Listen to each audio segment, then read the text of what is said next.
Pertamina sarang koruptor. Sejak dahulu, Assalamualaikum warahmatullahi wabarakatuh. Luar biasa ya, Pertamina ini.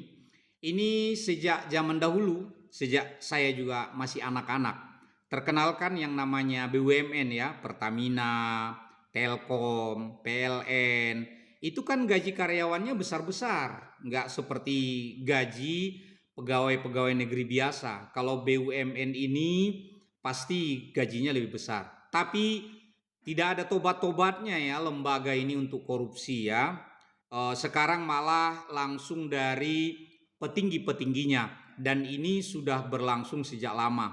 Saya juga yakin eh, Pertamax yang saya beli itu karena di rentang tahunnya ya 2018 sampai 2023. Berarti Pertamax yang saya beli seharga Pertamax itu ternyata isinya adalah Pertalite. Padahal waktu itu ketika masih ada premium, ya kita sebenarnya lebih bagus membeli premium daripada Pertalite. Ya jelas, kalau Pertamax kan kemahalan.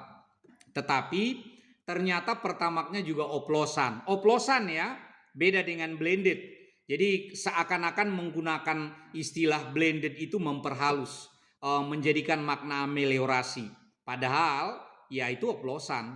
Ini kurang ajar ya, direkturnya ini nggak boleh seperti ini. Ini merugikan negara. Selain merugikan negara, berarti membohongi, menipu seluruh rakyat yang membeli Pertamax itu. Mungkin karena terburu-buru mau pergi kerja, karena tidak mampu lagi untuk antre berlama-lama di barisan Pertalite, mau tidak mau dengan uang yang terbatas membeli Pertamax agar lebih cepat. Atau karena yang mampu itu dia merasa kendaraannya biar tetap terjaga mesinnya, sengaja dia membuat bahan bakarnya adalah Pertamax. Tapi ternyata bukan Pertamax, malah Pertalite.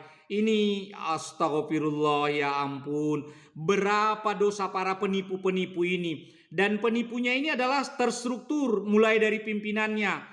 Jadi alangkah berdosanya kalian 7 keturunan melakukan kegiatan yang seperti ini. Karena orang banyak yang udah telanjur. Kecuali baru-baru kejadian. Ini sudah berlangsung sejak lama. Berarti kendaraan yang selama ini kita gunakan, yang kita isi Pertamax, ya jangan-jangan ya yaitu yang oplosan itu.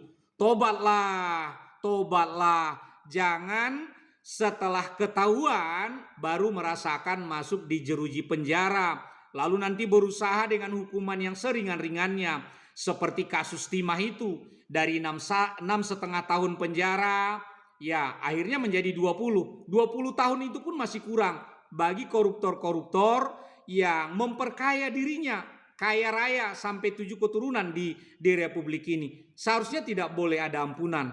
Memang kita tidak ada hukuman mati, tapi udah cocok seharusnya koruptor-koruptor yang sekelas ini ya hukumannya ya hukuman mati, bukan hanya penjara seumur hidup.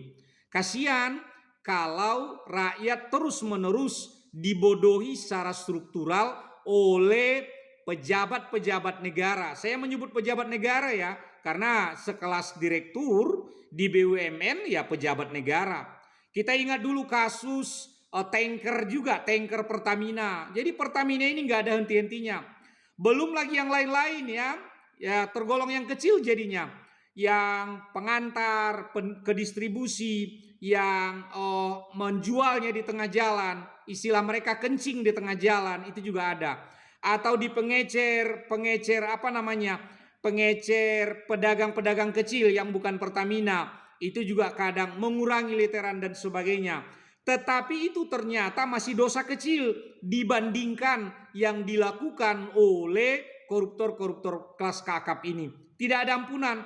Pak Prabowo harus benar-benar memperhatikan ini. Jangan lagi ada ampun orang-orang yang seperti ini. Karena kalaupun nanti dia di penjara, habis menjalani masa hukuman, nanti kambuh lagi akan melakukan pekerjaan yang sama. Padahal dia gajinya sudah besar, sudah hidupnya bermewah-mewah, tapi juga melakukan pencurian terhadap harta-harta kekayaan negara ini.